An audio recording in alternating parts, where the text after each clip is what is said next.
Hello and welcome to clarity for UPSC. I am doctor Shivan. यार जितनी बार मैं prelims का पेपर देख रहा हूँ इस बार का, I am thinking that it's more tough every single time I see it. जितनी बार मैं देखता हूँ मुझे लगता है पेपर और ज़्यादा टफ है। ऑनेस्टली जो मेरा एनालिसिस है इस पेपर का वो काफ़ी ज़्यादा टफ पेपर है, right. It is a very very tough paper, no doubt, and definitely CSAT also is very tough. तो जो कट ऑफ की प्रिडिक्शन थी 83 टू 85, मेरे को लगता है उससे भी अगर कम चली जाए कट ऑफ तो कोई बड़ी बात नहीं है। It is a very very tough paper. If anybody is telling you otherwise, they are lying to you. Now in this video, what we are going to do is we are going to analyze the questions of the three subjects: economy, science and tech and environment. देखते हैं इन subjects में क्या हुआ, कितने questions doable थे और exam hall में कितने क्वेश्चंस हम एक्चुअली कर सकते थे, right. So let's get started and look at each of this subjects. मैंने इस वीडियो में क्या किया है, I have divided questions into 3 parts. सबसे पहले मैंने रखा है जो क्वेश्चंस मुझे लगता है कि सॉल्वेबल हैं, जो एग्ज़ाम हॉल में सॉल्व हो सकते हैं। मेरा एक्सपेक्टेशन है कि उसमें से 90% at least you should be able to solve in the exam hall. Second set of questions मैंने रखा है जो पार्शली सॉल्वेबल हैं या डिफ़िकल्ट क्वेश्चंस हैं। इनमें वही है यार, अगर किसी का तुक्का लग जाए, कोई कर ले तो अलग बात है, बट वैसे डायरेक्टली नॉलेज से देखा जाए तो मेरे को लगता है वो थोड़े से डिफिकल्ट क्वेश्चंस हैं। और थर्ड सेट ऑफ क्वेश्चंस है जो मुझे लगता है अनसॉल्वेबल हैं, आपने कहीं से भी पढ़ा हो, कुछ भी किया हो, I think these are unsolvable questions. But again, unsolvable questions do not determine the cut off. इनका कट ऑफ पे इम्पैक्ट नहीं पड़ने वाला है, पड़ेगा क्वेश्चंस का इम्पैक्ट यहीं पे। This is what I have been saying to you all along. It is how many questions you can get right and how many you can get right in a predictable setting. Basically avoidable mistakes हमें नहीं करनी है, right. And these are the 3 subjects I taught you. तो देखते हैं detail में क्या रहा and what was the level of paper in these 3 subjects. तो स्टार्ट करते हैं। तो पहले कुछ ऐसे क्वेश्चंस देखते हैं जो मुझे लगा सॉल्वेबल थे। तो let's start with this question. First question is this: RBI of India, reserve bank of India sorry, mandates all listed companies to submit a business responsibility and sustainability report. And the second is that it is making largely non-financial disclosures. मेरे हिसाब से ये question doable है, exam hall में भी doable है। एक तो कंसेप्चुअल है कि आरबीआई का काम नहीं है, ये डेफिनेटली सेबी का काम है। एंड यहाँ पर हमने ईएसजी का क्राइटेरिया भी पढ़ा है, राइट। अगर आप कंसेप्चुअली भी देखोगे तो भी ये सॉल्वेबल है, और अगर हम वैसे देखें कि क्या नोट से या अगर हमने पढ़ा है तो क्या सॉल्वेबल, तो हाँ बिल्कुल मेरे को लगता है ये क्वेश्चन सॉल्व हो सकता है पेपर में, because we have read this in detail, we have read this in detail. And मतलब इकॉनमी में भी हमने देखा है, and even in environment we have seen this ESG criteria. तो मुझे लगता है कि ये क्वेश्चन तो फिर भी एक सॉल्वेबल क्वेश्चन है जो एग्जाम हॉल में सही होना चाहिए, राइट। अब all right, let's look at the next question. ये है मिनरल सिक्योरिटी पार्टनरशिप का question. The question is framed confusingly, ठीक है, but I think it's an elimination based question. अगर आप यहाँ पे देखोगे कि 30 क्रिटिकल मिनरल्स में India is research country in all the 30 critical minerals. अब ऐसे क्वेश्चंस की प्रॉब्लम ये है कि अगर किसी ने ये नहीं भी पढ़ा है तो भी वो स्टेटमेंट को एलिमिनेट कर सकते हैं। बट येस, अगर आपने क्रिटिकल मिनरल्स के बारे में पढ़ा है, if you know that critical minerals are basically identified on the basis of supply risk, अगर ये आइडेंटिफाई ही सप्लाई रिस्क के बेसिस पे होते हैं तो इस क्वेश्चन में ये स्टेटमेंट एलिमिनेट करना पॉसिबल था। एंड आई थिंक कि शायद ये क्वेश्चन तो एटलीस्ट एग्जाम हॉल में possibly it's a doable question. तो थोड़ा देखते हैं इस क्वेश्चन को भी, that we are at a supply risk for 24 out of 33 critical minerals. And also that ये हमने बजट में भी देखा था कि क्रिटिकल मिनरल्स को आइडेंटिफाई करने का प्रोसेस ही है कि उसमें सप्लाई रिस्क देखा जाता है, जहाँ पर सप्लाई रिस्क है उसी को क्रिटिकल मिनरल बोला जाता है, राइट। तो I think this question is fairly solvable. आगे चलते हैं। अब ये क्वेश्चन में बहुत कॉन्फ्लिक्ट हो रहा है, right. Lot of people are giving very conflicting answers. मेरे हिसाब से ये आंसर होना चाहिए, बट यूपीएससी की कीम में कोई भी आंसर हो सकता है, right. We have seen that in the last years paper as well. Question है sources of income for RBI. अब अगर हम आरबीआई की इनकम की बात करें तो of course pension fund management and lending to private companies, तो यहाँ पर हम एलिमिनेट कर सकते हैं। इट इज़ अबाउट 1, 2 एंड 5, इन दोनों में हमें इन तीनों में हमें डिसाइड करना है। अब ये जो चीज़ है printing and distributing currency notes, मैंने क्लास में भी आपको यही पढ़ाया था कि printing of currency notes is an expense of the RBI, not a source of income. तो मेरे हिसाब से यहाँ पर आंसर 1 एंड 2 ओनली होना चाहिए। अगर हम आरबीआई की बैलेंस शीट भी देखें, right, the currency counts in the liability, and directly अगर हम देखें जो करेंसी नोट्स हैं, right, that is an expenditure. तो हम प्रॉफिट देखते हैं आरबीआई के, जैसे सीनियरेज कहते हैं, that comes after the expenses of RBI have been put aside. Printing and distributing of currency notes is technically an expense. तो मेरे हिसाब से यहाँ पर आंसर 1 एंड 2 ओनली होना चाहिए। आगे देखते हैं। अब ये क्वेश्चन देखते हैं। As regards returns from an investment in a company, bond holders are considered at lower risk. अब ये स्टेटमेंट तो ऑब्वियसली सही है, that is how this question is framed. अब हमें यहाँ देखना है कि एक्सप्लेनेशन सही है या नहीं। बॉन्ड होल्डर्स आर लेंडर्स वे स्टॉक होल्डर्स आर ओनर्स, ठीक है। रीपेमेंट पर्पज पे bond holders are prioritized over stock holders. अब मेरे हिसाब से एटलीस्ट हमें ये तो पता होना चाहिए पेपर में that these 3 statements are correct. But जो इस टाइप के क्वेश्चंस आए हैं इस बार, यार मुझे लगता है पेपर में इनको सॉल्व करना काफ़ी डिफिकल्ट है, right. It's not very easy to solve these type of questions. Like even if I know these concepts, वहाँ पर ये बता देना कि 2 and 3 सही है और उस वजह से ये एक्सप्लेनेशन भी है।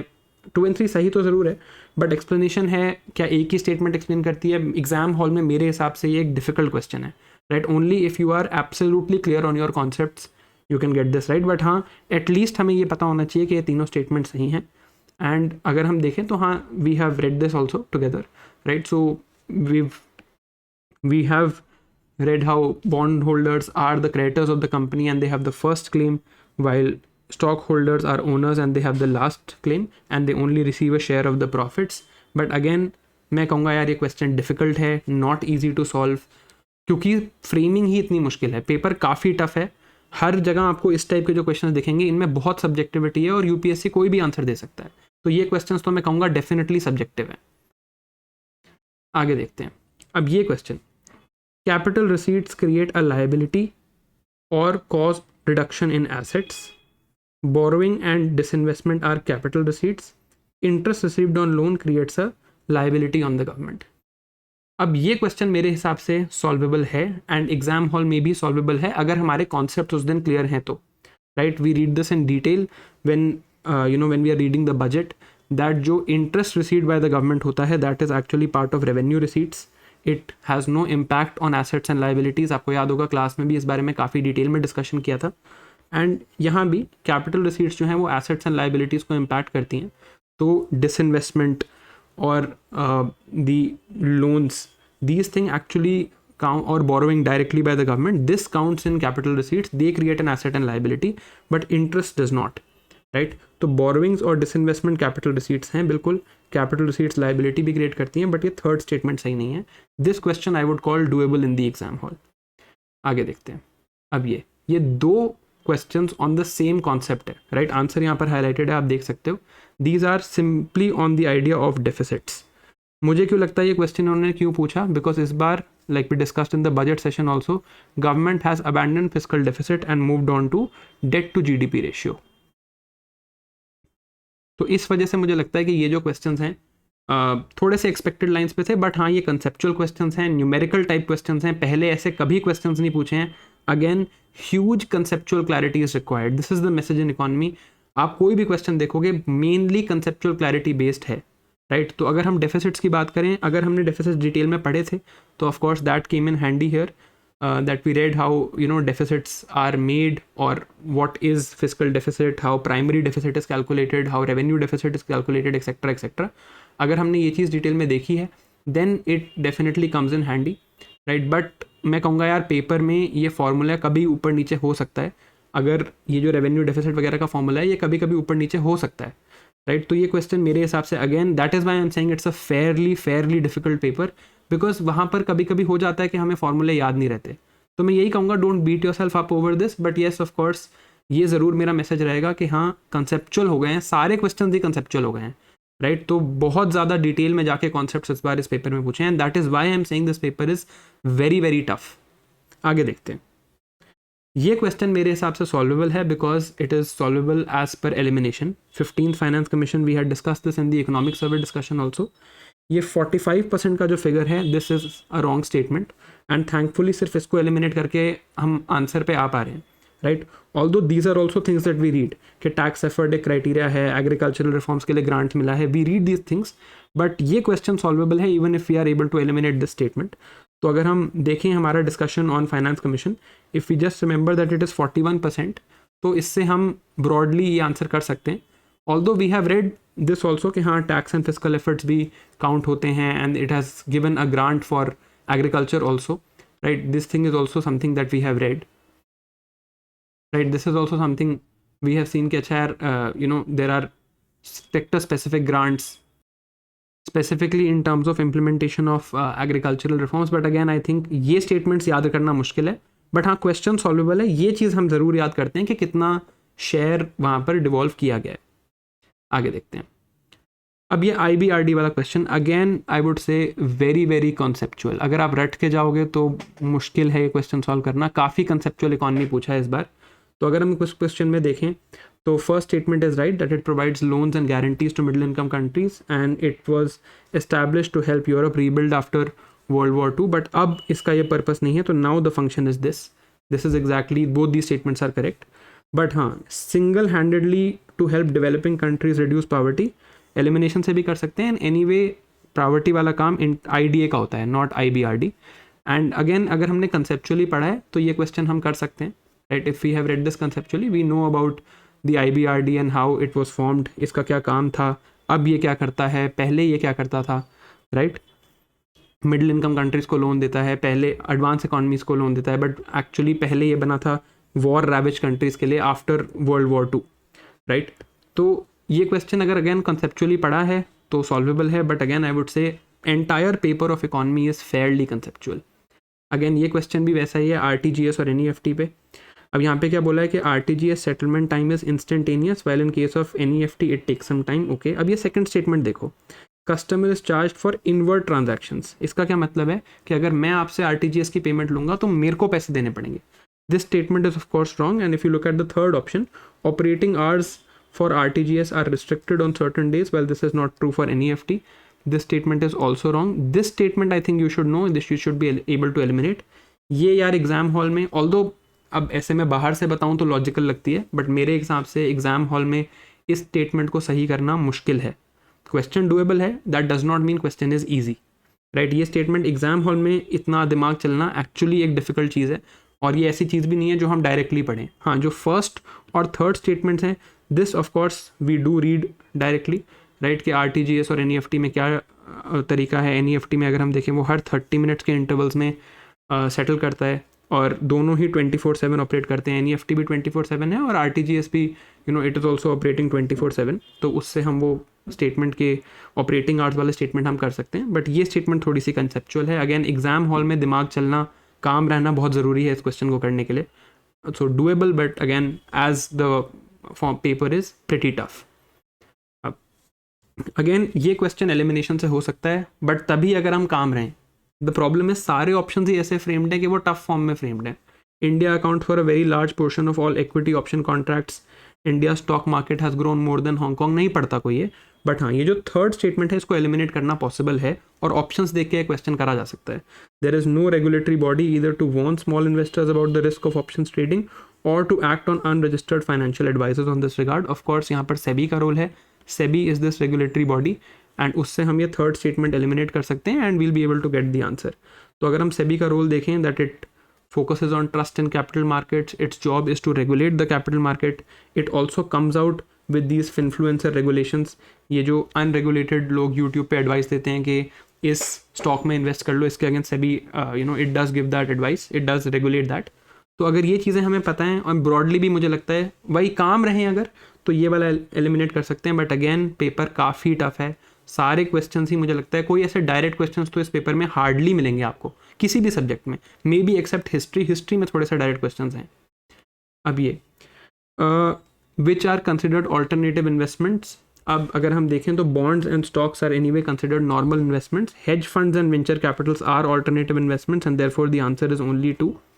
अगेन मैं कहूँगा यार काफ़ी कंसेप्चुअल क्वेश्चन, अगर पढ़ा है डिटेल में वेंचर कैपिटल फंड्स का के बारे में या फिर हेज फंड्स के बारे में कि हेज फंड्स का काम क्या होता है, these are not normal investment instruments. Venture capital जो हैं वो स्टार्टअप में इन्वेस्ट करते हैं, hedge funds are to for very high network individuals ताकि वो रिस्क अवॉइड कर सकें। तो वो पता है, अगर याद है ये सब कुछ तो ही ये क्वेश्चन हो सकता है। फॉर्मेट भी मुश्किल है, ओनली 1 2 3 4 वाला, but yes I would say tough again but doable in the exam hall. अब turmeric, I think this question was fairly on expected lines because of the formation of the National Turmeric Board this year। तो देखते हैं कि largest producer and exporter of turmeric, बहुत सारी varieties हैं India में और ये 4 मेजर स्टेट्स हैं। ये क्वेश्चन मेरे हिसाब से again if you have read and you remember, कभी कभी ये चीज़ें भूल जाती हैं, this question is I would say again solvable, but वही बात है यार, ये चीज़ें इतनी डिटेल में याद रखना इज़ अ डिफ़िकल्ट टास्क। तो अगर नहीं भी हो रहा है, आई वुड अगेन से don't beat yourself up. Paper काफ़ी टफ था, specially for people who are giving it the first time. First attempt में ऐसा पेपर देना एक्चुअली बहुत मुश्किल काम है, राइट। तो हम टर्मरिक को देखें तो हाँ, India is the largest producer and exporter, and यही 4 स्टेट्स इन्वॉल्व हैं। इंडिया में काफ़ी सारी वेराइटीज़ भी हैं, but again I would say that Fairlie difficult question, because कभी कभी हम इसमें ऊपर नीचे हो सकते हैं और एक स्टेटमेंट तो हमें लग ही सकता है कि इसमें गलत है। तो अगेन पेपर काफ़ी टफ है। अब राष्ट्रीय गोकुल मिशन, अगर हमें इस मिशन के बारे में थोड़ा बहुत भी आइडिया है तो ये क्वेश्चन हो सकता है। ऑप्शंस भी थैंकफुली इस क्वेश्चन में तो at least have not been framed very in a very difficult manner. Yes, this I would say is a doable question. Answer here is both 1 and 2। राष्ट्रीय Gokul mission is basically for indigenous bovine breeds. तो राष्ट्रीय Gokul mission जब हम पढ़ते हैं, we read about कि यार जो इंडिजिनस बोवाइन ब्रीड्स हैं, मीन्स इंडिजिनस कैटल ब्रीड्स हैं, उनको डेवलप करने के लिए है। नाम से भी क्लियर है, गोकुल मिशन है। तो yes, this question I would say at least is doable in the exam hall. आगे चलते हैं। Majorana one chip, I would say this question is fairly doable. In this question again, अब ये question again I would say is doable in the exam hall. तो पहला है कि Majorana one chip will enable quantum computing. Second है कि Amazon web services ने introduce किया है। This statement is wrong. Actually ये माइक्रोसॉफ्ट का चिप है और अमेजॉन का जो चिप है उसका नाम है ओसेलॉट। और deep learning is a subset of machine learning, ये हम एआई के बेसिक्स में पढ़ते हैं। This statement, these 3 statements I would say are still solvable in the exam hall. We did read about Microsoft unveiling the Majorana chip, और Amazon के chip का नाम एक्चुअली ओसेलॉट है। एंड अगर हम देखें तो ये जो डीप लर्निंग है, it is a subset of machine learning. ये क्वेश्चन मैं कहूँगा फिर भी one of the easier question है इस बहुत टफ पेपर में। एटलीस्ट 1-2 क्वेश्चन ऐसे हैं जो थोड़े ईजी हैं। अब मोनोक्लोनल एंटीबॉडीज़ वाला क्वेश्चन, यार मैं कहूँगा Fairlie tough question. I don't think जितना टाइम मैंने बायोटेक में पढ़ाया है उतना कोई भी पढ़ाता होगा।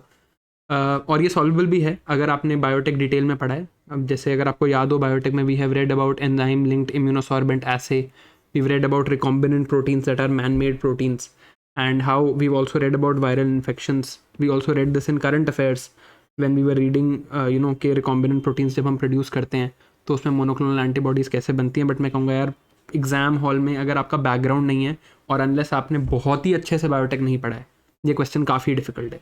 देव asked a fairly difficult monoclonal antibodies question. Directly ऐसा भी नहीं था कि बहुत ज़्यादा करंट अफेयर्स में मोनोक्लोनल एंटीबॉडीज़ आ रखा था। Fairly difficult question I would say. Yes, अगर आपको कॉन्सेप्ट्स बिल्कुल क्लियर हैं, जैसे मैं कह रहा हूँ इस पेपर में, तभी मैं कह रहा हूँ पेपर बहुत मुश्किल आया है।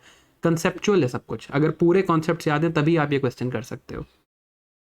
आगे चलते हैं। This question I think is doable. No virus can survive in ocean waters, हमने वाटर बॉर्न वायरल डिजीजेस भी पढ़ी हैं। No viruses can infect bacteria, हमने बैक्टीरियोफेजेस के बारे में पढ़ा है। And no virus can change the transcriptional activity in host cell, ये भी हमने पढ़ा है। तो these are things we have read. तो ये तीनों स्टेटमेंट्स एक्चुअली गलत हैं। Answer here is none. This I would say is doable because we do read viruses in detail, how they affect transcription, how there are bacteriophages that actually impact bacteria. For example these are bacteriophages, ये bacteria को ही infect करते हैं। तो yes, this question again I would say is one of the doable questions in this paper. But हाँ, ये जो option framing है, जिस तरह से ये ऑप्शंस बनाए हैं और जिस तरह से ये लिखा है, एग्जाम हॉल में अगर हम काम नहीं है, जो इस पेपर में काम रहना आसान नहीं है। मैं जब भी आपको कह रहा हूँ कि इस पेपर में काम रहो, ऐसा नहीं है कि पेपर में काम रहना बहुत आसान है, नहीं है। It is a fairly difficult paper, lengthy paper, बहुत मुश्किल है इस पेपर में। ऐसे क्वेश्चंस, इजी क्वेश्चंस भी आपको कराने में पेपर आपको बहुत टेंशन देता है, right. So again I would say first attempt वाले don't beat yourself up. अगर आपसे नहीं हो रहे हैं इस टाइप के क्वेश्चंस भी, इट्स ओके, बिकॉज बहुत टफ पेपर था, right. And I will talk about the path ahead towards the end of this video. Sorry, moving on. अब ये माइक्रोग्रेविटी रिसर्च, इनमें से कौन से मिशंस करते हैं? अब हमने तीनों मिशंस डिटेल में पढ़े, हमने इनकी फॉर्मेट भी पढ़ी। अभी भी मैं कहूँगा कि थोड़ा सा कंट्रोवर्शियल है मेरे हिसाब से। यहाँ आंसर ऑल 3 है। We have read these 3 missions also. We read this SpaceX mission, which is actually a docking mission meant to make India's first international space station. We've read about Gaganyaan, इसमें जो poem module है, crew को लेके जाते हैं etcetera. And ये जो Axiom 4 है, जहाँ पर हमने पढ़ा है स्पेसिफिकली अबाउट Axiom 4 एंड ये कि एस्ट्रोनॉट्स जो हैं they will be affected by microgravity, effects of microgravity test करने के लिए ये मिशन हो रहा है। But again I would say difficult question in the exam hall, because specially ये जो स्पेडेक्स वाला ऑप्शन है इसमें मुझे लगता है थोड़ी सी सब्जेक्टिविटी है, राइट। इसमें वो टेक्निकली कह सकते हैं कि स्पेडेक्स एक डॉकिंग मिशन है और इसलिए ये माइक्रोग्रेविटी रिसर्च रिलेटेड नहीं है। I still think there is a little bit of subjectivity. मेरे हिसाब से आंसर ऑल 3 होना चाहिए। Difficult to do in the exam hall honestly. आगे देखते हैं this question. I hope at least अगर आपने मेरे साथ पढ़ा है environment, even if you done it in the 12 hour revision session, ये आप क्वेश्चन कर पाए होगे, because here as you know article 6 was discuss. इस बार बहुत ज़्यादा न्यूज़ में भी था। There was a concept of first transfer, there was the idea of ITMOs, this time very much in the news. COP29 में इस पर काफ़ी डिस्कशन भी हुई है। तो हाँ, ये क्वेश्चन मैं कहूँगा डुएबल है। मेरे हिसाब से इसका आंसर ए है। अगर हम आर्टिकल 6 देखें पेरिस एग्रीमेंट का, तो उसके 3 ही मैकेनिज्म्स होते हैं, मार्केट बेस्ड और नॉन मार्केट बेस्ड, 6.2, 6.4 एंड 6.8। इसी बारे में लिखा है वहाँ पर। तो अगर आप देखो कि it is for sustainable development, carbon markets की भी बात करता है और नॉन मार्केट स्ट्रेटजीज़ की भी बात करता है, और दोनों ही एक्चुअली सस्टेनेबल डेवलपमेंट से कनेक्टेड हैं। तो मेरे हिसाब से यहाँ पर आंसर ए होना चाहिए। बट अगेन यार, ये जो इस टाइप के क्वेश्चंस है, पता नहीं यूपीएससी ने क्वेश्चंस क्यों बनाए हैं। They I don't know whether they want this subjectivity और नॉट। बहुत सब्जेक्टिव है ये। अब इसमें कोई भी क्लेम कर सकता है कि वो ऑप्शन इसमें ये दे दें कि हाँ बी आंसर दे दें। कोई कुछ नहीं कर सकता इसमें, because they have just made it so subjective. ये कैसे कोई बताए कि एक्सप्लेन हो रहा है या नहीं हो रहा। And this in my opinion is a slightly unfair practice to do, right. आप इतने सब्जेक्टिव क्वेश्चंस देने की क्या जरूरत है। अगर आपको आर्टिकल 6 चेक करना है, आपने अंडरस्टैंडिंग यहाँ चेक कर ली है किसी की भी, अभी एक्सप्लेनेशन है या नहीं है ये बताना मेरे हिसाब से पेपर में, इतने लेंदी पेपर में जहाँ हमने ओनली 1 ओनली 2 भी दे दिया, एक्सप्लेनेशन बेस्ड स्टेटमेंट्स भी दे दिए, राइट, डायरेक्ट क्वेश्चन इतने कम दिए, पॉलिटी भी टफ दे दिया, इट मेक्स इट टफ। क्योंकि एग्जाम हॉल में जितना मुझे याद है इन माई एस्पिरेंट डेज, एग्जाम हॉल में तो यार बहुत मुश्किल होता है वहाँ पे एकदम से ये सारी चीज़ें आपके दिमाग में आना, राइट। बट हाँ भाई, सेम मैसेज इज देयर कि अगर कंसेप्चुअली आप क्लियर हो तो आप ये क्वेश्चन कर सकते हो। आगे चलते हैं। अब ये क्वेश्चन अगर देखें तो आई would say again Fairlie difficult question, easy तो नहीं ही है। बट हाँ, ये चीज़ काफ़ी डिटेल में हम पढ़ते हैं कि इंडिया की कार्बन डाइऑक्साइड एमिशंस कम हैं, बट 0.5 टन बहुत कम है यहाँ पर, like less than 0.5 ton. 0.5 ton is too less for any country. India का जो एक्चुअल फिगर है अलग अलग रिपोर्ट्स के हिसाब से कहीं 1.7 है, कहीं 0.6 भी है, बट मोस्टली ये फिगर हम देखते हैं। ये statement I have not red before I have read this paper, ठीक है, थैंकफुली। लेकिन ये स्टेटमेंट जानना ज़रूरी नहीं है इस क्वेश्चन को करने के लिए। हाँ, ये स्टेटमेंट हमें पता होनी चाहिए। This is I think a statement we should know. This is directly a question, this is a statement where we know that energy emissions are actually contributing maximum to our greenhouse gas emissions. तो first को eliminate करके और third को सही करके हम इसके answer पे पहुंच सकते हैं 2 और 3। बट अगेन, जब इतना लेंदी पेपर है, आप उसमें एलिमिनेशन भी लगाओ और आपको ये चीज़ें याद भी रहें, वही मैं कह रहा हूँ, same message, paper was fairly tough. तो अगर हम देखें तो we do read about the fact that India's emission is maximum happening through the energy sector. GHG emissions are mostly in carbon dioxide. And अगर हम ये भी देखें कि इंडिया की जो, ये हमने काफ़ी डिटेल में डिस्कस किया था, आपको याद होगा ग्लोबल क्लाइमेट चेंज नेगोशिएशंस में, कि इंडिया की जो पर कैपिटा एमिशंस है वो समवेयर अराउंड 1.7 1.8 हैं। There are various reports.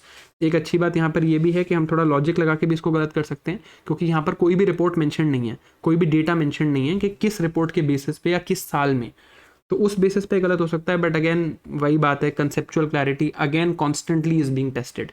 Elimination भी टेस्ट कर रहे हैं, कंसेप्चुअल क्लैरिटी भी टेस्ट कर रहे हैं। I don't know what they want from us honestly. अब इस क्वेश्चन पे आते हैं। This question I think is doable. Circular economy is something that we do read about, but again आप देखो क्वेश्चन बनाया कैसा, एक्सप्लेनेशन बेस्ड। बट स्टिल अगर आपने सर्कुलर इकॉनमी पढ़ा है, you've read about circular economy and you've read कि it is a closed loop system where it is minimizing use of inputs as well as the creation of waste. This is the idea of circular economy. तो मुझे लगता है ये question फिर भी किया जा सकता है। तो answer here is A. This I would still say is one of the doable questions in this paper. अब ये क्वेश्चन, this I hope, जो हमने इतना शुगर केन पे डिस्कशन किया, WTO पे डिस्कशन किया, एथेनॉल के बारे में कि शुगर केन और WTO और बायोफ्यूल्स का क्या रिलेशन है, उससे ये क्वेश्चन हो रहा है। Biofuels also they have asked before. Thankfully यहाँ पर एक्सप्लेनेशन की कोई कहानी नहीं है, बिकॉज स्टेटमेंट 1 इज रॉन्ग, और जैसे ही आप स्टेटमेंट 1 रॉन्ग करते हो, answer comes to statement 2। Answer here is D.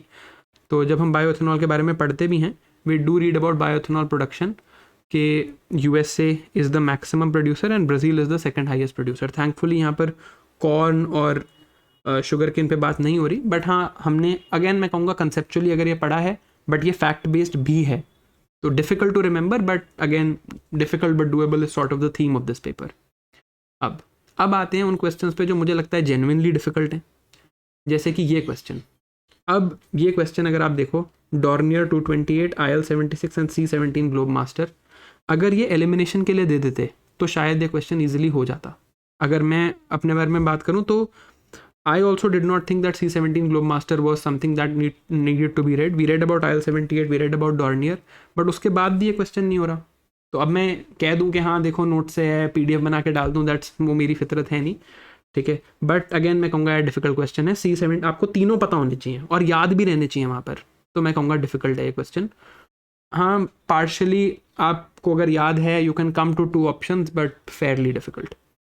अब UAVs, अब इस क्वेश्चन को मैं कहूँगा कि एक्चुअली एग्जाम हॉल में अगेन प्रैक्टिस की बात है, अगर PYQs प्रैक्टिस करें तो शायद ये क्वेश्चन किया जा सकता है, बिकॉज यहाँ पर ऑल लिखा है तीनों में and we can eliminate all 3 statements, but directly UAVs के बारे में ये स्टेटमेंट्स कोई नहीं पढ़ता, ठीक है। देखो when I was teaching aircraft for example, I also taught about India's UAVs, कि इंडिया के कौन कौन से वेरियस UAVs हैं, राइट। इंडिया के पुराने UAVs के बारे में भी हमने पढ़ा था, बट हाँ ये स्टेटमेंट एज इट इज़ कि ऑटोमेटेड हवरिंग होती है या नहीं, वर्टिकल लैंडिंग सब में होती है या नहीं, आप हाँ लॉजिक के बेसिस पे आप तुक्का मार सकते हो कि नहीं यार ऑल लिखा है तो शायद नहीं होता होगा, but again I would say on the theme of this paper almost all questions are difficult. आगे देखते हैं। अब गगन, इस क्वेश्चन को लेके मुझे बहुत दुख है ऑनेस्टली। जब मैं कोर्स बना रहा था, one of the common things in my mind is कि यार बल्कि ना हो जाए, ऑल्दो फिर भी हो जाता है, मैं नहीं कह रहा मेरा कोर्स बल्कि नहीं है, मेरा कोर्स बहुत बल्कि है, ठीक है, बट उसमें फिर ये माइंडसेट रहता है कि यार we let me remove something और ऐड समथिंग एक्सेट्रा। ये एक्चुअली 2022 का करंट अफेयर्स है, ठीक है। अब आप मुझे बताओ जो लोग पेपर में गए हैं, if you were able to use word break down in this paper और नॉट, मैं अगर कहूँगा तो it would not be right, but yes ये जो स्टेटमेंट है कि only in aviation but not in other modes of transportation, इसको मेरे हिसाब से एलिमिनेट किया जा सकता है एग्जाम हॉल में अगर हमने ऐसे क्वेश्चंस और देखे हैं। अब क्योंकि 2022 का करंट अफेयर्स था तो मैंने 2023 में ये पढ़ाया था, बट इस साल मैंने ऑनेस्टली ये नहीं पढ़ाया क्यों, मुझे लगा यार कि ये तो कंटेम्प्रेरी अफेयर्स हैं, राइट, बट उन्होंने पूछ लिया। तो this is now it is getting, paper is getting more and more vague every year. हर साल ये पिछले बार से और वेग पेपर बना देंगे एंड उससे क्या होगा कि नोट्स बल्कि होते जाएं। आई will talk about the way head in the end, but चलो वो करते हैं डिस्कस। मेरे हिसाब से डिफिकल्ट क्वेश्चन है। हाँ अगर yes if you were calm enough in the exam hall to read the statement and understand कि not in other modes GPS based system है तो शायद other modes में help करता होगा, तब आप ये statement eliminate करके ये question करो तो हाँ शायद हो सकता है, but again I would say like every other question this is also fairly difficult। अब direct air capture current affairs में है, हिंदू में आया था दिसंबर में, पढ़ाया था नोट्स में, डिस्कस भी किया था क्लास में, 12 बार सेशन में भी डिस्कस किया था, फिर भी ये क्वेश्चन डुएबल नहीं है क्योंकि स्टेटमेंट्स ही ऐसी बना रखी हैं, right. Direct air capture is actually a methodology of CCUS and काफ़ी एप्लीकेशंस के लिए वहाँ पे चीज़ों को यूज़ किया जाता है, including the use of fuel, right. तो जो फ्यूल में कन्वर्जन है वो किया जाता है आफ्टर CCUS, बट मैं नहीं मानता, even though I can say that okay 1 is correct 3 is correct, तो इससे ऑप्शन ऑल आ जाएगा। देखो ये क्वेश्चन नोट से है, although this seems like from the notes, मेरे हिसाब से पेपर में नहीं हो सकता है, कहूँगा डिफिकल्ट है। अगर किसी ने कर लिया है तो कूडोज टू यू कि आप कंसेप्चुअली इतने क्लियर हो, राइट, बट अगेन बहुत ज़्यादा कंसेप्चुअल अंडरस्टैंडिंग चाहिए इस क्वेश्चन को करने के लिए भी, फेयरली डिफिकल्ट क्वेश्चन। अब ये देखो प्लैनेट अर्थ पे ये क्वेश्चन देखते हैं। ये स्टेटमेंट मेरे हिसाब से एलिमिनेट करना पॉसिबल है। We do read about biological oxygen demand and chemical oxygen demand, ये चीज़ हम पढ़ते हैं कि जो सरफेस पे भी जो वाटर होता है उसमें डिजॉल्व ऑक्सीजन होती है, इवन वेल ऑक्सीजनेटेड में सिर्फ 8 और 4 मिलीग्राम से ऊपर ही थोड़ी सी ऑक्सीजन होती है, तो it's usually this is a wrong statement. But इसके बाद भी क्या आंसर आ जाएगा? नहीं, इसके बाद मैं सिर्फ C ऑप्शन को एलिमिनेट कर पा रहा हूँ। अब ये जो स्टेटमेंट्स हैं दोनों, ये दोनों आपस में कॉन्ट्राडिक्टरी स्टेटमेंट्स हैं। ये लॉजिक लगाने के बाद भी मैं या तो 2 ओनली पे पहुंचूंगा या D पे पहुंचूंगा, तो मेरे हिसाब से again Fairlie difficult question. Although एक चीज़ मैं आपको कहूँ जो मुझे अब लग रहा है, it is a post realization, मैं बिल्कुल नहीं कह रहा मैंने ये पढ़ाया है या कुछ, it is just a post exam realization कि जहाँ हम पढ़ते हैं फाइटोप्लैंक्टन के फोटोसिंथेसिस के बारे में, प्रीवियस ईयर क्वेश्चंस आए हैं इस बारे में, right. They have just gone in more detail this time on all question. जैसे ये डायटम्स वगैरह पे क्वेश्चन आया था क्लास में, हमने डिस्कस भी किया था कि डायटम्स जो हैं ये टाइप ऑफ फाइटोप्लैंक्टन हैं, बहुत ज़्यादा फोटोसिंथेसिस करते हैं. This question has been asked, but मैं नहीं कहूँगा कि एग्जाम हॉल में ये सॉल्व हो सकता है, बहुत कंफ्यूजिंग है. कोई भी नॉर्मली सोचेगा कि नहीं यार रेन फॉरेस्ट ही करते होंगे, right. This seems like the normal logical choice. Again I would say fairly difficult question. अब ईवी बैटरीज, अब इस क्वेश्चन को देखते हैं. ग्रेफाइट अनोड है, ये बात अगर हमें पता भी है, राइट, और हमने अगर ईवी बैटरीज के बारे में पढ़ा भी है कि हाँ graphite is an anode, lead acid batteries होती हैं, निकल कैडमियम बैटरीज होती हैं, तब भी ये क्वेश्चन करने पॉसिबल नहीं है. क्यों? ये देखो 1 2 3 4. अब इसमें कोई क्या करे, राइट. आपको सारे ऑप्शन पता होने चाहिए. अगर आपको ये भी पता है कि ग्रेफाइट अनोड है तो क्या आप ये क्वेश्चन कर लोगे? मेरे हिसाब से आप नहीं कर सकते. कि अब इन 1 2 1 3 4 में कैसे डिसाइड करो? अच्छा पता भी है कि लिथियम आयन बैटरी होती है, निकल कैडमियम बैटरी होती है, तो भी कोबाल्ट का क्या करोगे, राइट. तो again I would say difficult question. हाँ मे बी थोड़ी एलिमिनेशन से अगर आप रिस्क लेना चाहते हो तो आप ले सकते हो, कई लोगों ने तुक्का जरूर मार दिया होगा इस पेपर में, but again I would say fairly difficult question. अब ये देखते हैं इस क्वेश्चन का आंसर. मैंने ऑनेस्टली बता रहा हूँ, मैं खुद एनवायरनमेंट पढ़ाता हूँ, मैंने कोल गैसिफिकेशन पढ़ा है खुद. देखने के बाद, रिसर्च करने के बाद मैं नहीं बता पा रहा कि ये सही है या नहीं, क्योंकि कोल गैसिफिकेशन में होता क्या है, there is a water gas shift reaction, syn gas and water gas का रिएक्शन होता है. उसके बाद भी इसका आंसर निकालना बहुत मुश्किल है, बहुत वेग क्वेश्चन है, बहुत डिफिकल्ट क्वेश्चन है. एग्जाम हॉल में क्या करना है, सिंपली लीव दिस क्वेश्चन. ठीक है. अब बात करते हैं कुछ अनसॉल्वेबल क्वेश्चंस की, जो मुझे लगता है कि शायद पॉसिबल ही नहीं है सॉल्व करना एग्जाम हॉल में, डायरेक्ट जाके छोड़ देना चाहिए. जैसे कि ये alternative power train vehicles, I think it's a fairly difficult question. हाँ वही है, अब कोई तुक्का मार के कहे कि तीनों ही similar fuel cell based hybrid based vehicle हैं तो शायद होगा. मेरे हिसाब से ये नहीं हो सकता, बहुत टफ क्वेश्चन है. तो again I don't think this is doable in the exam hall. ये क्वेश्चन भी अगेन, अब आप ये सोच लो कि प्लास्टिक किसी में तो होता ही होगा और आप ऑल 3 मार दो तो बात अलग है. इन्होंने पहले इस टाइप के क्वेश्चन में उल्टे आंसर्स दिए हैं जहां ऑल नहीं होता. अभी भी हो सकता है ये ऑल आंसर ना दें, they can give some other answer. तो again not doable in the exam hall. My advice would be to leave this question fairly difficult. इस क्वेश्चन को देखते हैं, एक्टिवेटेड कार्बन. अब पढ़ के भी ना, मैं आपको यहाँ पे मैंने ए टिक किया हुआ है, बट मैं आपको नहीं कहूँगा इसका आंसर ए है. एक तो मैं ऑनेस्टली कह रहा हूँ, मैंने इस बारे में नहीं पढ़ाया था. और एक्टिवेटेड कार्बन, ये जो लास्ट स्टेटमेंट है, ईजिली सिंथेसाइज्ड, इससे सारी चीज़ ऊपर नीचे हो जाती है. अब ये स्टेटमेंट 3 को ये गलत भी कह सकते हैं, सही भी कह सकते हैं. ठीक है. तो मेरे हिसाब से डिफिकल्ट क्वेश्चन है, इसका आंसर देना भी पॉसिबल नहीं है, राइट. अब ये देखो, अब भाई इस बार हुआ COP29, क्वेश्चन आप पूछ रहे हो फ्रॉम COP28. क्यों? मतलब अब हम कितनी कॉप्स पढ़ें वापस जाके, या तो हम सारी पढ़ें. अब COP27 भी पढ़ लेते हैं, 26 भी पढ़ लेते हैं. COP28 की डिक्लेरेशन, जो कोई ऐसे बहुत फेमस डिक्लेरेशन भी नहीं है, बहुत ज़्यादा न्यूज़ में भी नहीं आई है यार. ऑनेस्टली बता रहा हूँ मैं आपको, and you can check this. जब मैं लास्ट ईयर मेंस के लिए पढ़ा रहा था तब मैंने ये डिक्लेरेशन पढ़ाई थी. क्यों? क्योंकि तब COP28 was the most recent. Now COP29 is the most recent. अब जब COP29 मोस्ट रिसेंट है, हाँ इसमें आर्टिकल 6 वाला आप क्वेश्चन दो, वो बात बनती है. COP28 का क्वेश्चन देना मेरे हिसाब से अनफेयर है, राइट. अब हाँ ये आप वही कोई तुक्का मार ले कि यार ये तो बाइंडिंग डिक्लेरेशन थी, इसलिए बाइंडिंग, ऐसी डिक्लेरेशन जनरली बाइंडिंग नहीं होती. ये चीज़ हमने ऑल्दो डिस्कस भी करी है, बट मेरे हिसाब से ये क्वेश्चन सॉल्वेबल अगेन नहीं है. अब नेचर सोल्यूशंस फाइनेंस हब, बहुत पुराना करंट अफेयर्स है. Answer is ADB. अगेन आता है तो आता है, गेस करना भी पॉसिबल नहीं है. पीकॉक टैरेंटुला, स्पीशीज़ नहीं पूछनी थी तो मत पूछते, बट ऐसी कौन सी पूछी जो न्यूज़ में ही नहीं थी. इतनी सारी स्पीशीज़ पढ़ी, मेहनत करी, व्हाट वाज द पॉइंट. उसके बाद भी, रिसर्च करने के बाद भी इसको आंसर देना ईजी नहीं है. अब ये I was earlier in the IRS, ये क्वेश्चन देख के मैं भी कंफ्यूज हो गया था. ये भी बहुत टफ क्वेश्चन है, क्योंकि allied agricultural activities are not exempt from income tax. Agriculture is exempt from income tax. This statement is true, but it will not explain this statement why. Although वो करने की जरूरत नहीं है, स्टेटमेंट गलत है तो आंसर आ जाता है, बट ये इसका एक्सप्लेनेशन क्यों नहीं बनेगा? क्योंकि यहाँ पे कैपिटल गेन्स टैक्स लगेगा. यार बहुत टफ क्वेश्चन है एग्जाम में. अगर आपको डायरेक्टली ये स्टेटमेंट पता हो तो पता हो. मेरे हिसाब से again very difficult to solve. You have to leave this question. Answer here would be D. अब ये येस आई वुड से कि हाँ UPI न्यूज़ में था, प्रोजेक्ट नेक्सस भी हमने पढ़ा, बहुत डिटेल में पढ़ा, but again very difficult to solve because of this factor, right, only 2, only 3, only 4, all the 5, आपको सारे पता होने चाहिए। अगर किसी ने बहुत डिटेल में पढ़ा है तो उसको पता होगा, मेरे एग्जाम से एग्जाम हॉल में सॉल्वेबल नहीं है, क्योंकि एक में भी अगर कन्फ्यूजन हो जाए तो आप नहीं बता सकते। अब यूएई एंड सिंगापुर तो कॉमन है, बट अब 2 करो, 3 करो या 4 करो, this is fairly confusing again. अब ये जो है नेचर रेस्टोरेशन लॉ, अगेन अगर आप एग्जाम हॉल में सोच रहे हो कि हाँ लॉ कौन इनैक्ट कर सकता है, तो इनमें से only organization that can enact a law is EU, but ऐसे एग्जाम हॉल में इतना दिमाग नहीं चलता। तो again I would say it's a fairly difficult question. मैंने ये नहीं पढ़ाया था, but yes credit where it is due, Mudit sir ने अपने करंट अफेयर्स में पढ़ाया था, so kudos to him. But again I would say fairly difficult question to solve in the exam hall. अब ये क्वेश्चन देखते हैं।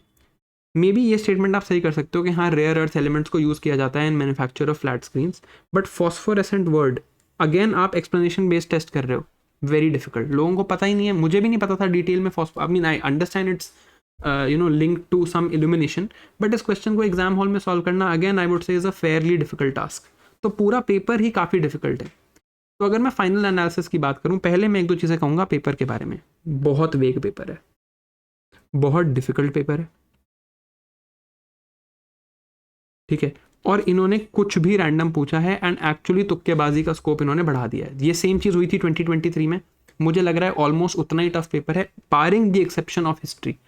History is one thing where yes there was some good things, but हाँ overall मैं कहूँगा very vague, very difficult paper overall, सारी चीज़ें अगर हम देखें।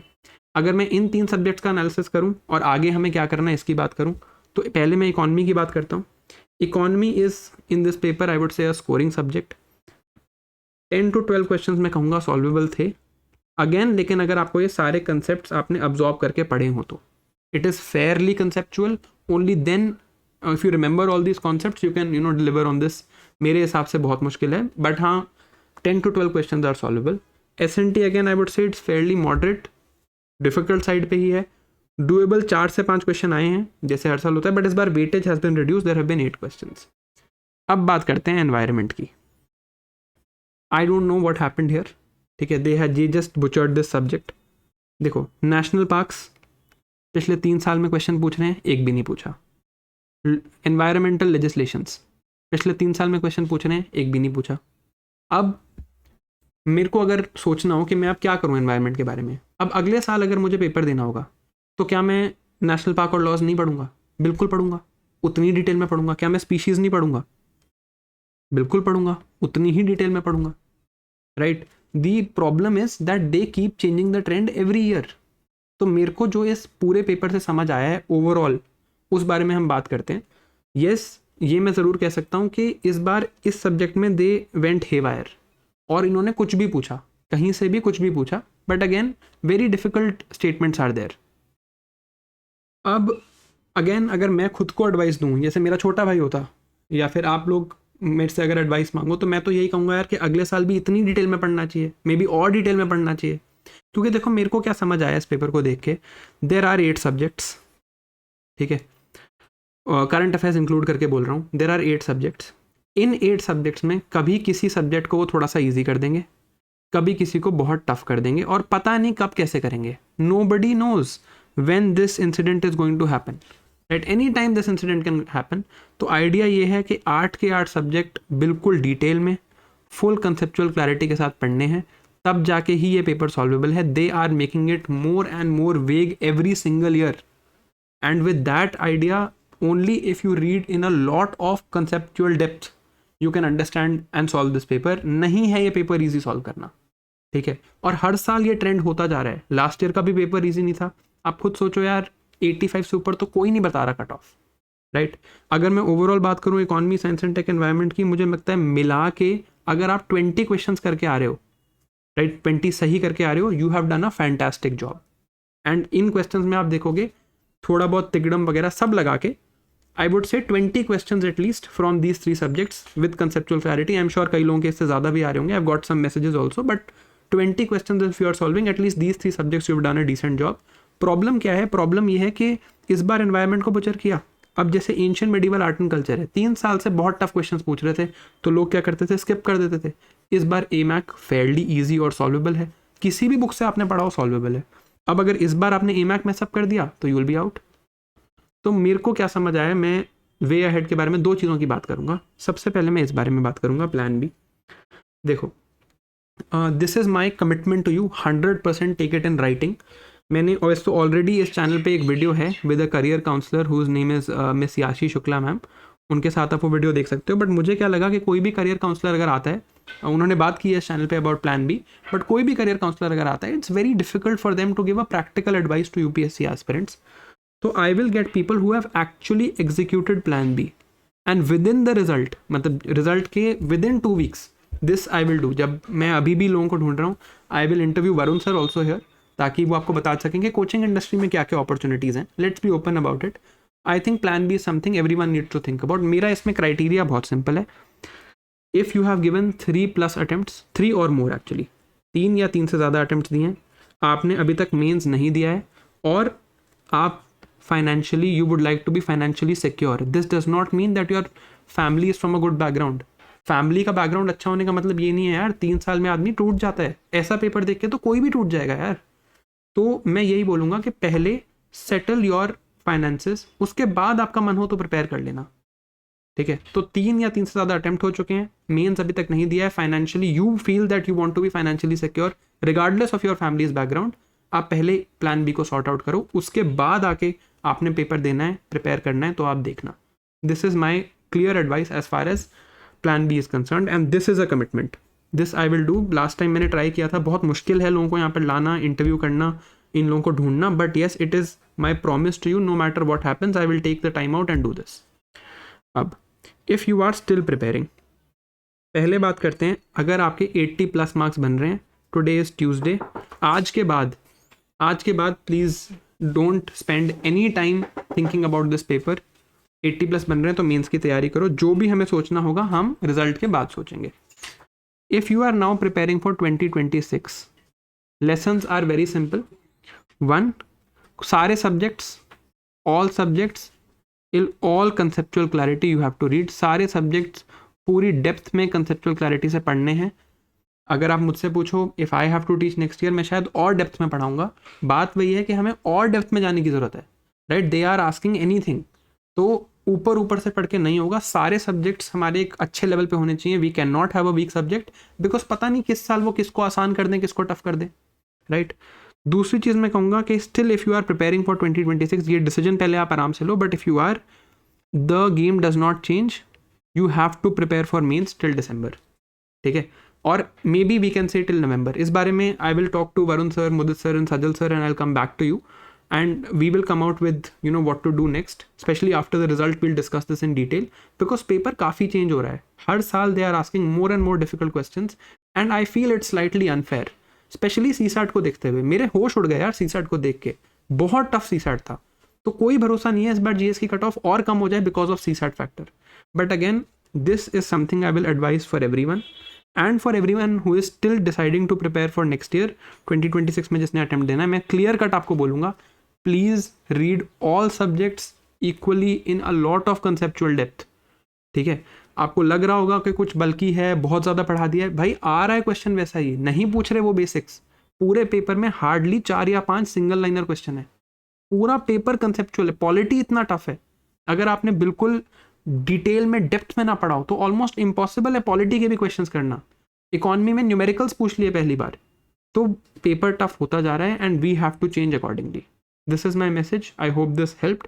आई विल एक्सपेक्ट कि एटलीस्ट आज के बाद हम डिस्कस ना करें इस पेपर को and we move on and take this decision.